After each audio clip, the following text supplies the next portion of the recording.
Brevísimo, un programa radial dedicado al relato corto, letras, autores y viajes que nos hacen soñar en pocas palabras.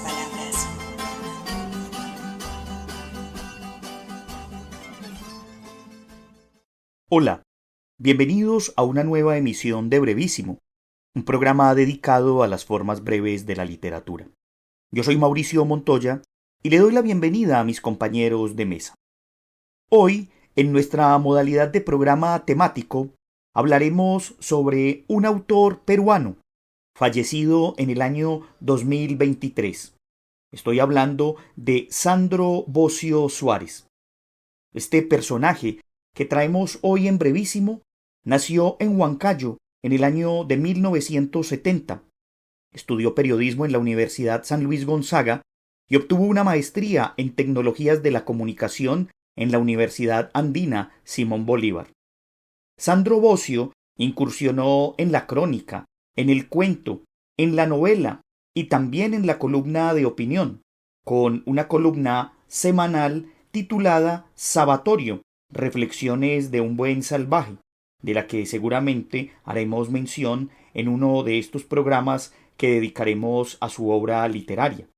Vale decir que Sandro también fue un cultor de los microcuentos, y uno de sus textos, titulado Territorio Muerto, reúne su producción de este subgénero. Vale decir también que el autor del que hablaremos hoy fue ganador del siguiente premio, el cuento de las 1000 palabras, de la revista Caretas en el año 1992, y también ganador del Premio Nacional de Novela Corta del Banco Central de Reserva en el año 2002 con su reconocida novela El llanto en las tinieblas. Pero empecemos este programa escuchando uno de sus maravillosos microcuentos de horror que se incluye en el libro Territorio Muerto. Ventana, de Sandro Bocio Suárez. Los crímenes fueron espeluznantes. Las calles del tranquilo barrio se llenaron de cabezas rodantes, torsos mutilados, lagunas de sangre espesa. El delegado Volturno, experimentado sabueso del mundo criminal, entrevistó a un testigo clave. Se trataba de un dócil estudiante de medicina que vivía en el segundo piso del vecindario. «Es un hombre salvaje que usa capa», dijo éste. «Sale por las noches con una motosierra silenciosa. Todo lo he podido ver por esta gran ventana». El delegado miró al muchacho con murria, con misericordia, y ordenó que lo apresaran. «Pobre», dijo después, buscando la capa. «Cree que ese viejo espejo vienés es una ventana». Sandro Bocio Suárez, este escritor peruano del que hablamos hoy, fue durante varios años docente universitario y un reconocido conferencista internacional. Se especializó fundamentalmente en temas de literatura, y es por eso que en este programa escucharemos algunas de sus reflexiones sobre asuntos literarios y la construcción de cuentos y novelas y las características que estos deben tener. Escuchemos una primera reflexión en la propia voz de Sandro Bocio Suárez sobre lo que significa o lo que debe significar el conflicto en una obra literaria. ¿Qué es un conflicto? Y se responde que el conflicto, tal como lo entendemos en la narrativa, es una confrontación entre un personaje que actúa en pos de un objetivo que necesita alcanzar y una o varias fuerzas que se le oponen. Hola a todos, ¿cómo están? ¿Qué tal? Aquí avanzando con los temas puntuales sobre la narratología. Hoy día me parece interesante volver a recapitular un tema que ya hemos visto, pero que ahora vamos a expectarlo desde lo que dice uno de sus teóricos más importantes, César Sánchez, que nos habla precisamente del conflicto. Él se pregunta ¿qué es un conflicto? Y se responde que el conflicto, tal como lo entendemos en la narrativa, es una confrontación entre un personaje que actúa en pos de un objetivo que necesita alcanzar y una o varias fuerzas que se le oponen. Pondremos un ejemplo, dice, que eso nos va a clarificar las ideas. Y es verdad, esta historia que viene, Papillon, de Henry Charrier, es una novela que nos cuenta los intentos de un preso por fugarse de un penal de la Guayana francesa. En esta historia tenemos por un lado a un personaje que se llama Papillon precisamente, y por otro a todo un conjunto de fuerzas que se le oponen, por ejemplo los soldados, por ejemplo los muros de la prisión, por ejemplo la selva que tiene que atravesar una vez que haya escapado, los indígenas que la habitan, etc. Y estos son los conflictos que encontramos en esta situación. Este combate entre Papillon y todas las fuerzas que actúan en su contra en su intento de evadirse del penal configura el conflicto principal de esta novela. Como ustedes pueden ver, hay un gran conflicto y eso lo dice César Sánchez.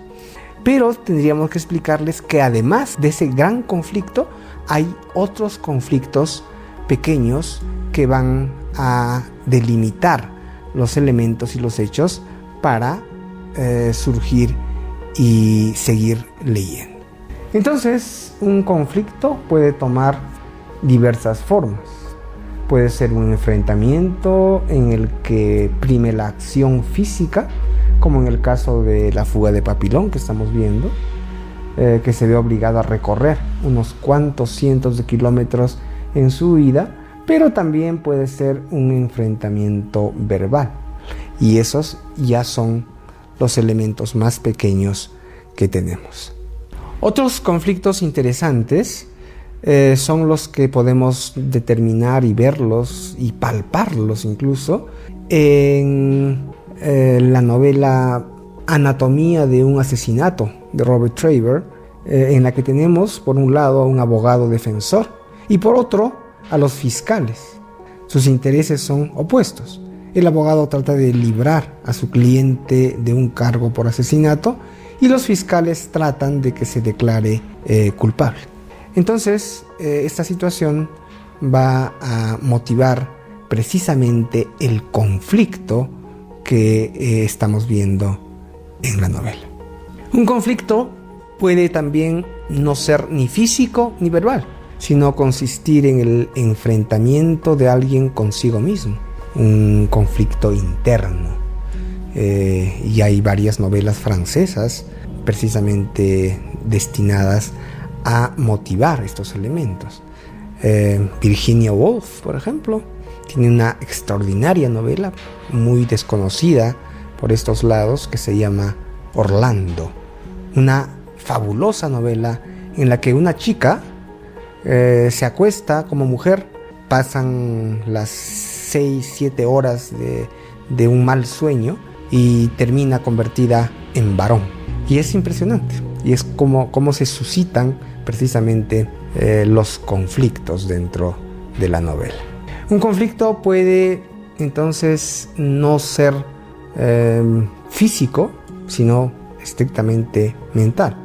Y en el enfrentamiento de alguien consigo mismo, en el enfrentamiento con sus propios pensamientos, en su fuero interno, vamos a encontrar el conflicto narrativo. Por ejemplo, podría consistir en la lucha de un personaje por superar sus miedos, y ese también es un conflicto. No se olviden, jóvenes, amigos, señores, señoras, que la literatura está llena de conflictos y de suspenso, que lo veremos en la próxima clase. Muchísimas gracias, encantado de saludarlos.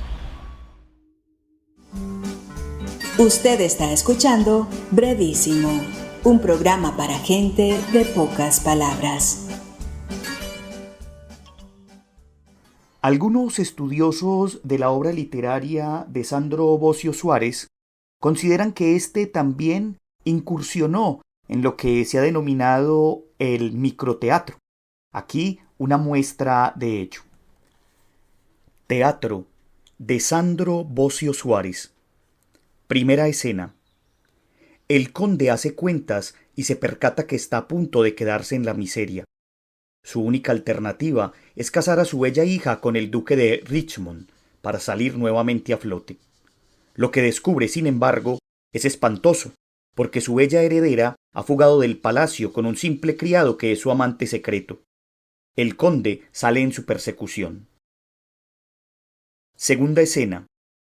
Después de mucho perseguirlos, de sobornar a soldados y funcionarios, logra alcanzarlos a la salida de Hampshire, donde personalmente le pega un mordisco al desvalido amante de su hija, a quien lleva de vuelta al palacio, al encuentro con el duque, porque el matrimonio está preparado. Tercera escena. La trama se complica. En el camino, la caravana del conde es asaltada por un grupo de hombres comandados por el joven amante, quien ahora clava sus colmillos en la hermosa muchacha, y ella lo hace en el palafrenero, y éste en los campesinos que circulan con canastas en los brazos, y éstos, de pronto, con horribles gritos, saltan hacia el público y muerden a los que están en las primeras filas. Los gritos abundan. Se apagan las luces. Aplausos. Después de escuchar esta maravillosa muestra de microteatro de Sandro Bocio, los invito a que sigamos escuchando también su sabiduría, esta vez hablando de lo que significa el suspenso en la narrativa. El suspenso es, como todos sabemos, la interrupción de una acción dramática. Es lo opuesto a un conflicto. Si el conflicto activa una acción en el cuento o en la novela, el suspenso lo detiene, ¿no? Hola a todos, aquí otra vez para seguir hablando sobre el fascinante mundo de la narrativa. Hoy día tocaremos el tema del suspenso. ¿Qué les parece, mis queridos amigos, hablar de la formalidad que tiene la literatura para hacer que sus lectores se agreguen a la lectura y la terminen definitivamente?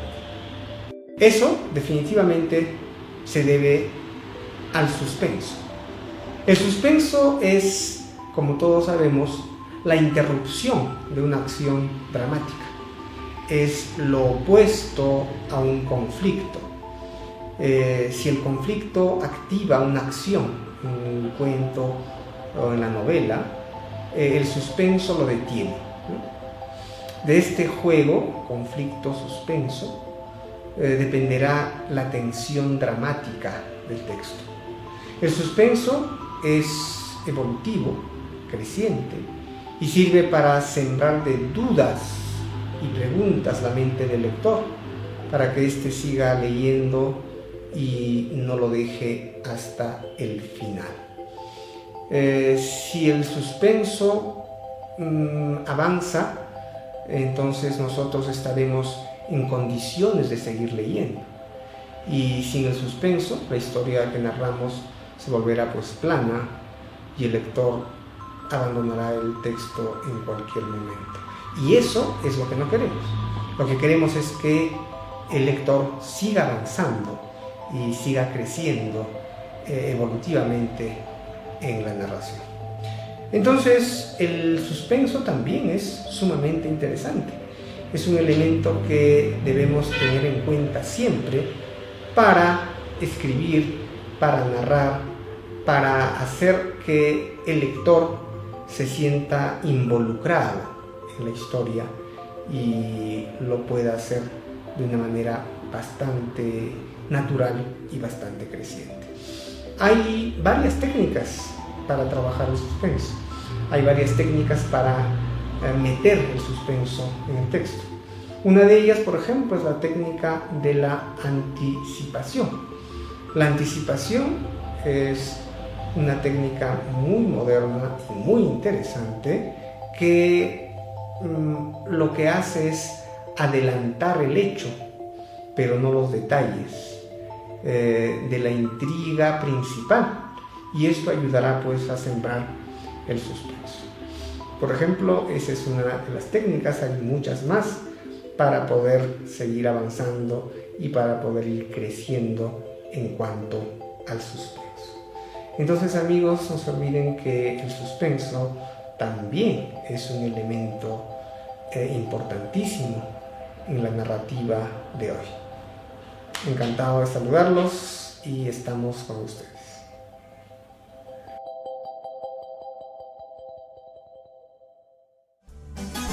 Usted está escuchando Brevísimo.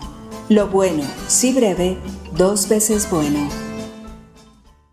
Para muchos tal vez resulte curioso escuchar el término micronovela, pero hay que decir que Sandro Bossio Suárez también fue uno de los escritores que incursionó en esta modalidad.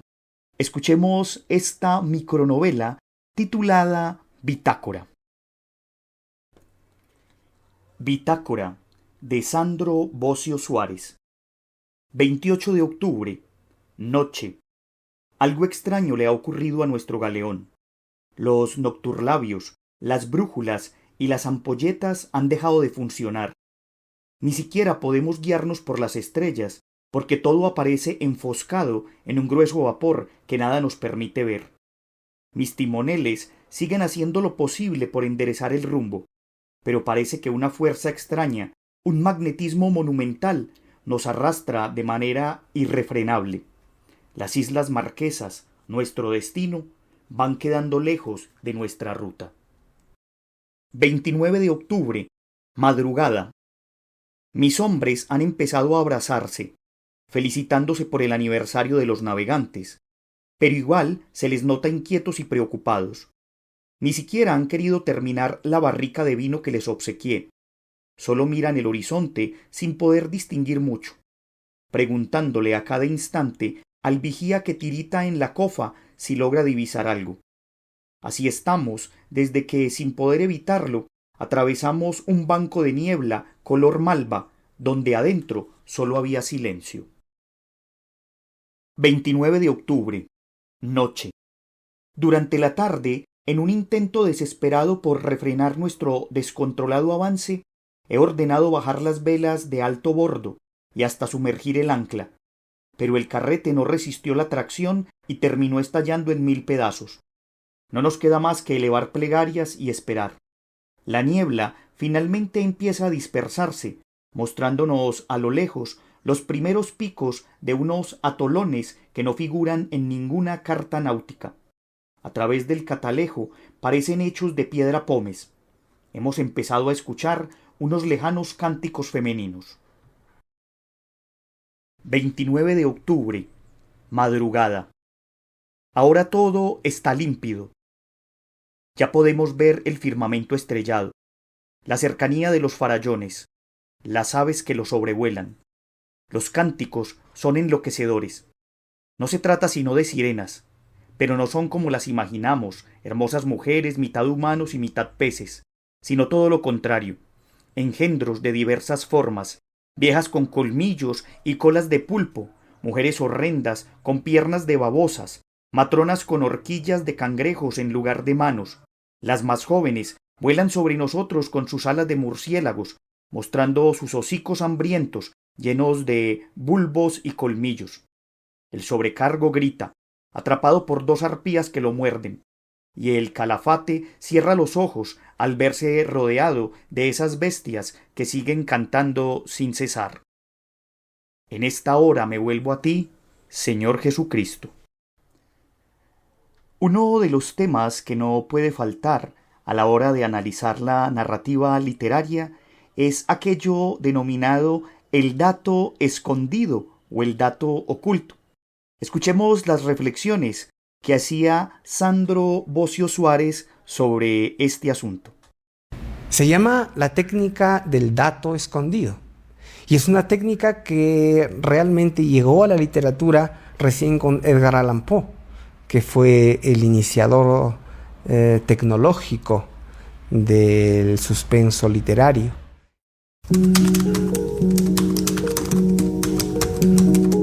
Hola a todos, ¿cómo están? Otra vez aquí para seguir hablando de los elementos y las técnicas narrativas que nos van a seguir ayudando a escribir bien. Hoy día he querido conversar con ustedes acerca de un material adicional al suspenso y decirles, por ejemplo, que Lauro Zavala es el intelectual importante que ha desarrollado un trabajo bastante lineal y bastante adelantado respecto del suspenso narrativo.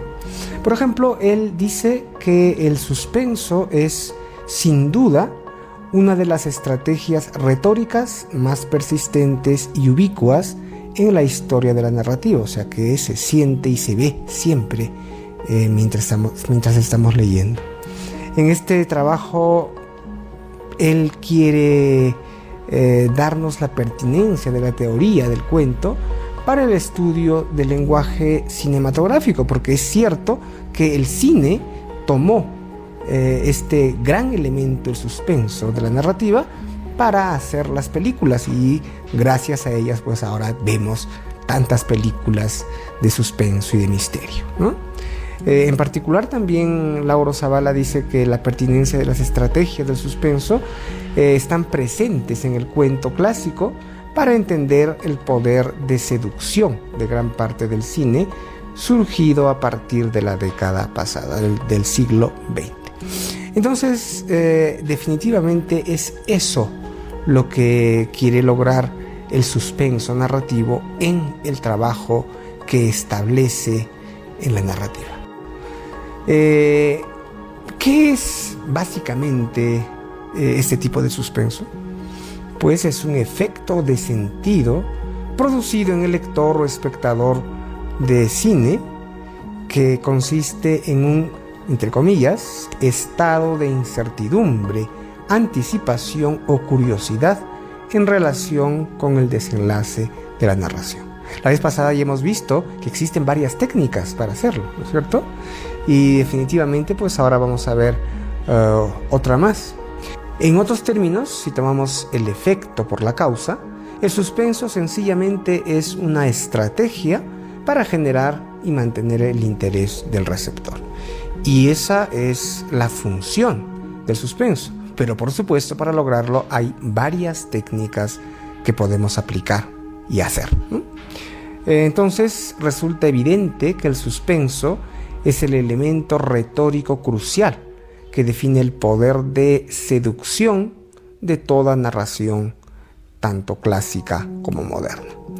Y es interesante ver que ahora tenemos, como les dije, varias técnicas. Hemos visto ya una de ellas, pero me gustaría hablarles ahora de este otro tema.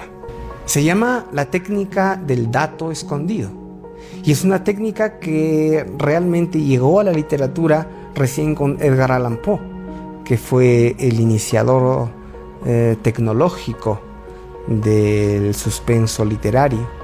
Y esta técnica también se llama técnica de la omisión del dato clave, porque se esconde el dato final.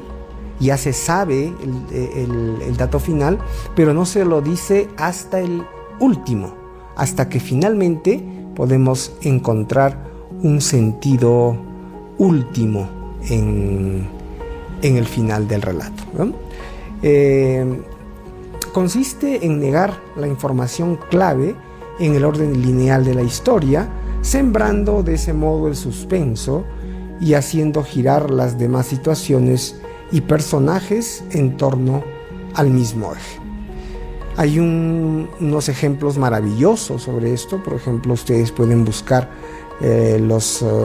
las formalidades y los datos acerca del suspenso con el dato escondido, pero yo les voy a presentar uno que me gustó muchísimo. Es de mi amigo Guillermo Martínez, un gran escritor argentino que tiene entre sus muchas novelas, tiene una de ellas que es fascinante, se llama La muerte lenta, de Luciana B. Es una novela sumamente intrincada y sumamente policial.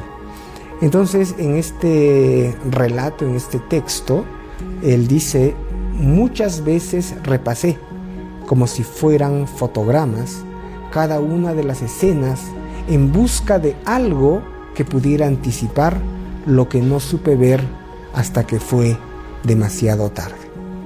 Así empieza esta gran novela que finalmente, después de 280, 300 páginas, recién vamos a entender por qué lo dijo. O sea que el dato ha estado escondido durante esas 280 o 300 páginas. Muy bien, amigos, entonces el suspenso con el dato escondido también es una manera muy interesante, muy importante de presentarnos la narrativa moderna. Y bien, amigos, muchísimas gracias por escucharme y estamos aquí en la próxima secuencia. Antes de terminar este programa, escuchemos un microcuento más del libro Territorio Muerto de Sandro Bocio Suárez. Santos. Cuando Jesús murió, se abrieron los sepulcros, y muchos cuerpos de santos que habían muerto se levantaron de sus sepulturas, y saliendo de los sepulcros vinieron a la ciudad, y se aparecieron a muchos, y empezaron a atacarlos. A pesar de que no tenían dientes o se les habían caído las uñas, daban saltos para atrapar a sus presas, y es que llevaban mucho tiempo sin probar bocado. Palabra de Dios. Con esto entonces terminamos este primer programa dedicado a la memoria literaria de Sandro Bocio Suárez. Agradezco a la Universidad Nacional por este espacio que nos brinda, a Jorge Benjumea en el máster, y a ustedes los esperamos para una nueva emisión de Brevísimo en la que continuaremos hablando de este maravilloso escritor peruano. Hasta pronto. Brevísimo, un programa radial dedicado al relato corto, letras, autores y viajes que nos hacen soñar en pocas palabras.